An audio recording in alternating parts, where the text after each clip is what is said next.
अमावस का अभिशाप, 3 अधूरी आग का प्रतिशोध। Final chapter. गब्राल की खोपड़ी के चरमराकर टूटते ही चारों ओर एक अजीब सा सन्नाटा और दिव्य उजाला फैल गया। ऐसा लगा मानो किसी भीषण तूफान के बाद अचानक सब शांत हो गया हो। हिम्मत सिंह, सूरजमल और पूरा गांव यही समझ बैठा कि गब्राल का अंत हो चुका है। सबने चैन की सांस ली। बच्चों को घरों से बाहर निकाला गया, दीप जलाए गए और मन ही मन ईश्वर को धन्यवाद दिया गया। पर सच्चाई इससे कहीं अधिक भयानक थी। गब्राल अधूरी इच्छा, अपमान और प्रतिशोध की ज्वाला लेकर मरा था। उसका शरीर भस्म हुआ था, पर आत्मा नहीं। उसकी आत्मा बंधन तोड़कर एक ऐसे प्रेत में बदल चुकी थी जो न जीने वालों का था, न मरने वालों का। उसकी चेतना सिर्फ एक ही भावना से भरी थी, बदला। अब उसका लक्ष्य केवल हिम्मत सिंह और सूरजमल नहीं, बल्कि पूरा गांव था, जिसे वह श्मशान में बदल देना चाहता था। अंधेरी रातों में वह जंगल की गहराइयों में बैठकर तांत्रिक मंत्रों के अवशेषों से अन्य दुष्ट आत्माओं को बुलाने लगा। धीरे धीरे उसके चारों ओर एक प्रेत सैन्य खड़ा होने लगा। हर पूर्णिमा, हर अमावस्या उसकी शक्ति बढ़ाती गई और हर बार उसकी हंसी और अधिक विकराल होती चली गई। 2 वर्ष बीत गए। गांव वाले सब कुछ भूल चुके थे। बग्वाल का उत्सव फिर से आने वाला था। ढोल, दमाऊ की आवाज, मशालों की रोशनी और खुशियों की तैयारियां शुरू हो गईं। तभी बग्वाल की सुबह हिम्मत सिंह को एक अजीब अनुभूति हुई। उसे लगा जैसे कोई उसकी आत्मा के भीतर झांक रहा हो।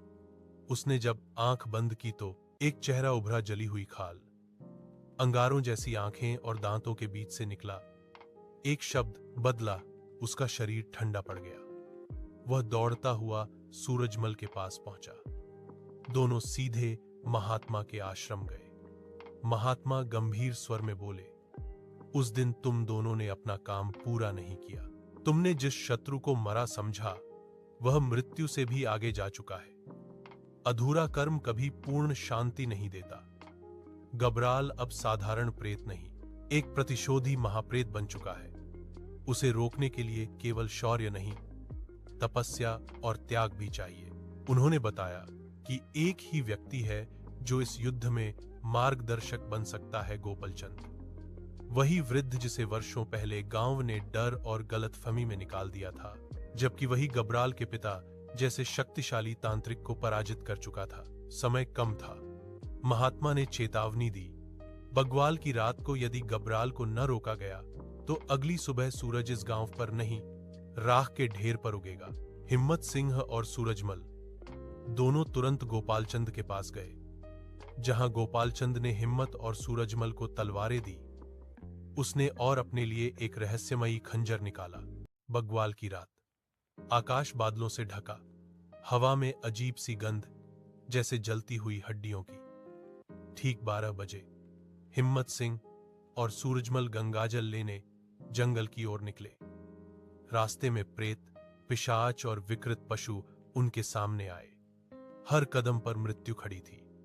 गोपालचंद द्वारा दी गई तलवारें चमकी और हर वार के साथ कोई न कोई अंधेरी शक्ति चीखती हुई धरती में समा गई। उधर गब्राल अपनी प्रेत सैन्य के साथ गांव की ओर बढ़ चुका था। जहां उसका पैर पड़ता, वहां आग भड़क उठती, दीवारें गिरने लगतीं और लोग बेहोश होकर गिर पड़ते। उसकी गूंजती आवाज आसमान चीर रही थी।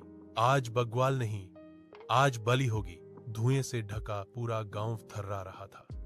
आकाश में काले बादल ऐसे घूम रहे थे मानो किसी अदृश्य चक्र में बंध गए हों। उसी धुएं के बीच से गब्राल का विकराल स्वर गूंजा, 2 साल से मेरी आत्मा इस पल का इंतजार कर रही थी। गोपालचंद, आज तेरा और इस गांव का अंत एक साथ होगा। गब्राल की आकृति अब इंसानी नहीं रही थी। आधा शरीर आग की लपटों में, आधा काले धुएं से बना हुआ, आंखों में अंगारों जैसी चमक। उसके चारों ओर प्रेत सैन्य मंडरा रहा था, कंकाल, भटकी आत्माएं और जंगल के मरे हुए हिंसक पशु। जब हिम्मत सिंह और सूरजमल गांव पहुंचे, तब पूरा स्थान धुएं और डर से भरा था। गब्राल ने आकाश में एक अग्नि चक्र रचा और दोनों पर फेंक दिया। उसी क्षण गोपालचंद बीच में कूद पड़ा। चक्र ने उसके शरीर को चीर दिया पर उसने उन्हें बचा लिया।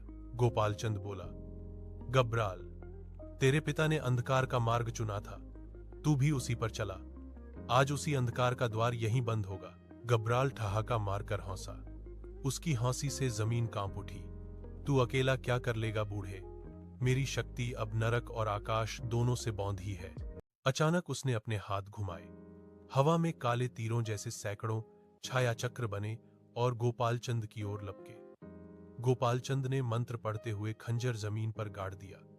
एक उज्ज्वल प्रकाश का घेरा बना और वे छाया चक्र टकराकर जलने लगे। चारों ओर चीखों की गूंज फैल गई। गब्राल क्रोध में दहाड़ा और सीधा गोपालचंद पर झपटा।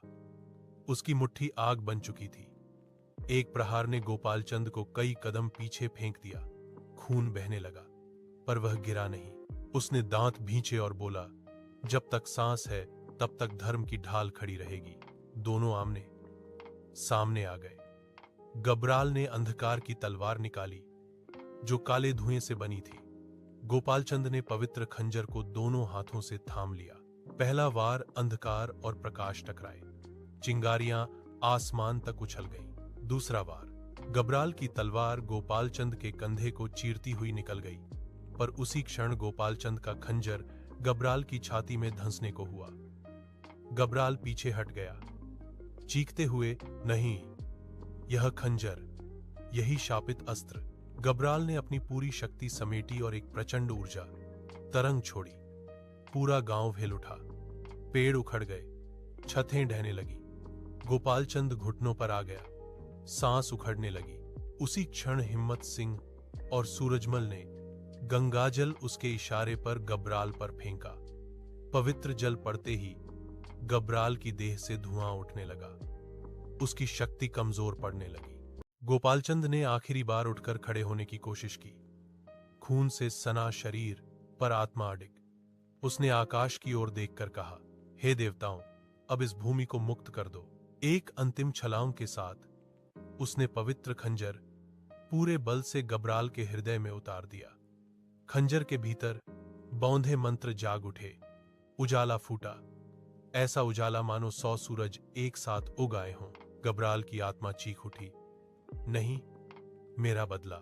उसकी चीख धुएं में घुल गई। शरीर नहीं, आत्मा जलने लगी। काला धुआं, आग और चीखें एक साथ उठीं और फिर सब कुछ राख में बदल गया।